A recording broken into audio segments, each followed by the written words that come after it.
Mic check, mic check. All right, we're back in it. So, in the news today, there's been some reports of Manchester United getting or reaching out to Raheem Sterling for a swap with Sancho and for a swap for Sancho, which I think is just so sad, and hopefully is a complete joke because I mean, come on, Raheem Sterling, he's past his prime. You know what I mean?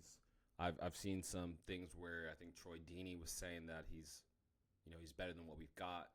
I mean, that's a fair assessment, but that's not what we need, especially for someone who's so expensive on paper, and that's probably not going to give us the things that we actually need. But this is football focus. We talk about sports, mainly soccer.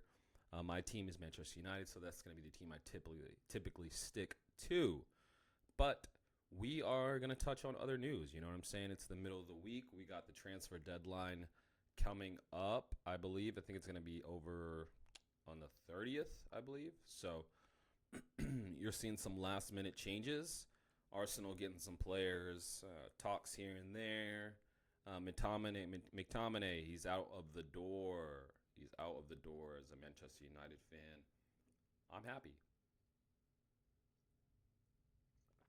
You know what I mean? I appreciate you for all the service and the decent moments, but never a player that I was excited about. Never a player that I was happy to see in the squad, more or less. So it's good to see some moves like that made, and he's not ending up kind of like a Phil Jones, where we've got these players who've been with the squad for a while, and they've buddied up enough where they continue to get a contract, never play, and is sort of a waste of a player on the field. So I'm glad that escapade is over with.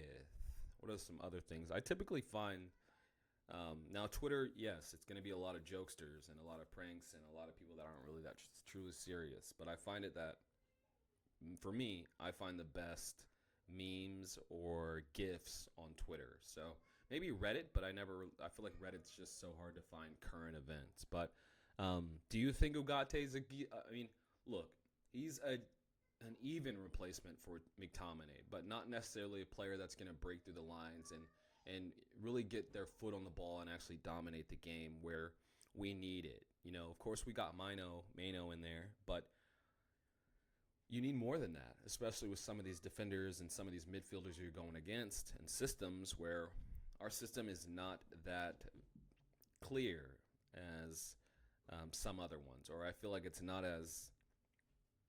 doesn't work as well, right? It's noticeable, but it doesn't look like it's much, right? The press is very weak. I mean, I guess a player like this is going to help that, but I think, I would consider him like a Casemiro, a younger Casemiro with legs. So we will see. Let me know your thoughts in the comments. Do you feel that Ugarte is going to be a good player, or do you feel that, it's kind of a waste signing? And I guess I don't want to say waste signing. It's better to get McTominay off, but you want to see players like back in the day, man. We used to get some of the best players. I understand that we're not the same team, but man. Another news.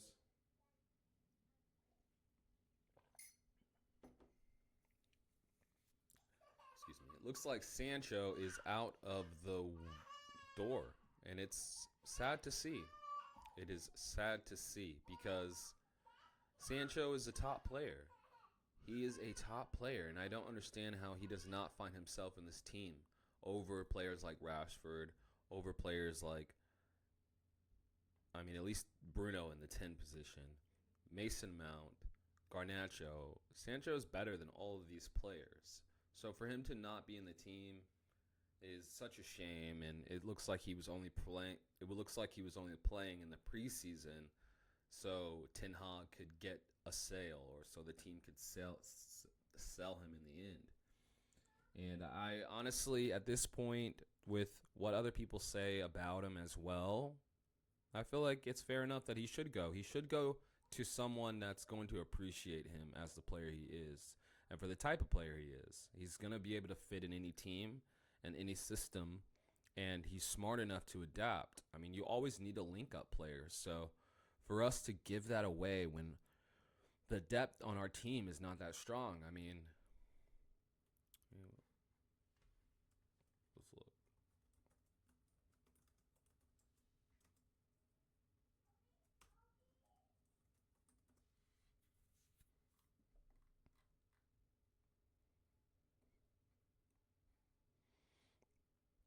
So attackers, we got Xerxes, Garnacho, probably not Sancho, Rashford, Anthony, who's, I mean, he's been yelling. He's been caught yelling on the field at Ten Hag. Like maybe they weren't yelling at each other in a bad way, but I don't know.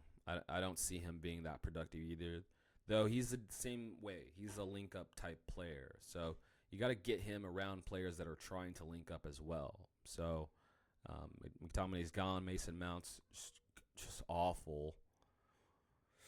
I mean, this is just the first team, and I don't even know if some of these players are even here. Hannibal, I think he's gone. You know, Eriksson, he's not a wing player necessarily anymore. So we're lacking attacking threats. So to let one go, maybe he's on a lot of money, but I mean I'm sure it can be covered. But to let him go, I think is quite immature, and I think it's too soon. I hope that it's not the truth. I hope that they don't actually let him go in the end, and yeah, I hope we can keep a player like Sancho because it can fit if they allow it the opportunity. But let me know your thoughts in the comment. Do you think he should go? I don't think that he's a nuisance. He didn't seem like a nuisance at Dortmund. He didn't seem like a nuisance with the other two managers. It just didn't flow, right? Ollie was doing some random ball, and then what's his name? Ragnick. He just wasn't given the opportunity. But I feel like he was going to make things start to work if given the opportunity. But you know, top level and with a certain degree, that's just not going to happen sometimes. And what blows my mind is that Raheem Sterling's garbage. Raheem Sterling's not better than Sancho. Or I'm crazy. I mean, depending on what you're looking at, and if you're trying to think that Raheem Sterling is the same player from Manchester City, that Manchester City team was literally unstoppable, literally keeping the ball 80% of the time. So he was going to have 6 chances per game to at least pass or score.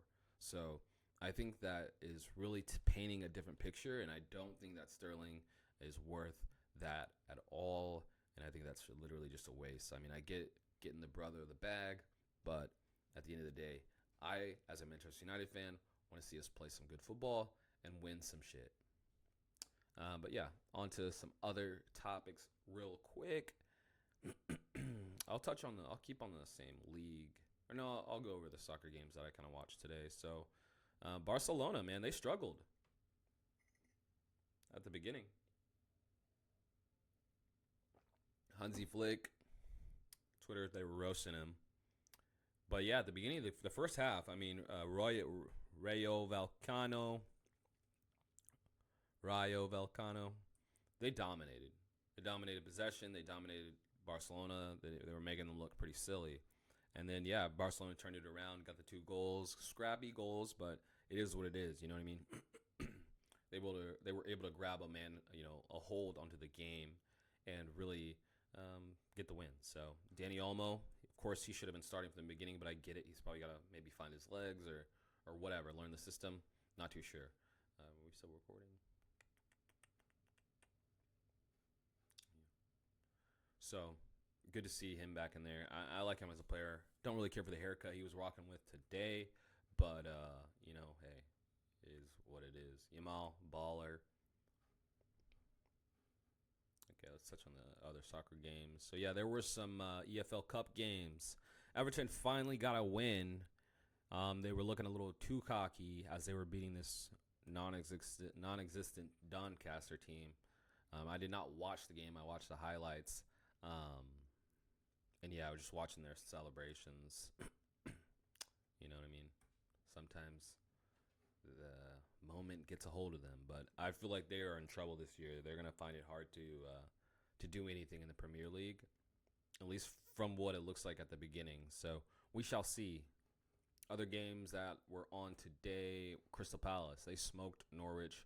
And again, Norwich was really bad. I watched for a little bit, and they looked really bad. So when I watched the highlights over, yeah, they looked pretty poor. So I don't know if that's a good thing. It's a good thing that Crystal Palace got the win, but will they turn it around in the Premier League?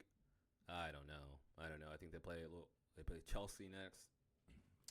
Probably not going to win that one. But those are the games, and that's kind of just the news. We'll go over some of the tweets I felt. See, this is what I'm saying. Like, Twitter's funny. Sterling might become the first player to recreate this. Bro. People, like, the imagination some of y'all have is incredible.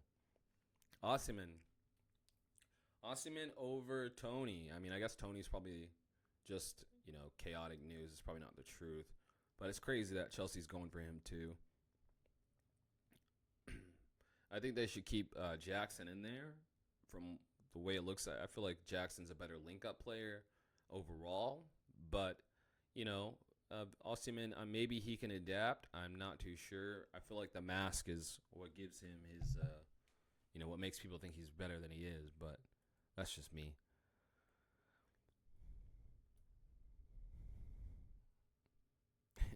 Oh, these are the other memes I had. Yeah, it's Al Felix. Yeah, so that's going to do it for this little weekly little update. Some of these I'm going to start going live. I'm really just trying to get the setup right before I start going live all the time. But yeah, let me know your thoughts in the comments. How did you feel about the McTominay exit? What are your thoughts on the Ivor-Toney talks, if that's nothing or if it's something? Do you think Osimhen's going to be the right fit for Chelsea? And I want to know your thoughts, Manchester United fans. We don't want Sterling, right? And we would rather keep Jadon Sancho. I hope that we all can agree on that for the sanity of football. Because, come on. Surely Jadon Sancho's a better fit for us right now. But we shall see up on the weekend.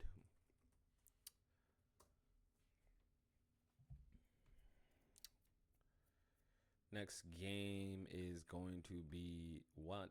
The 10th. Oh, these are old. Next game is this weekend on the 1st versus Liverpool.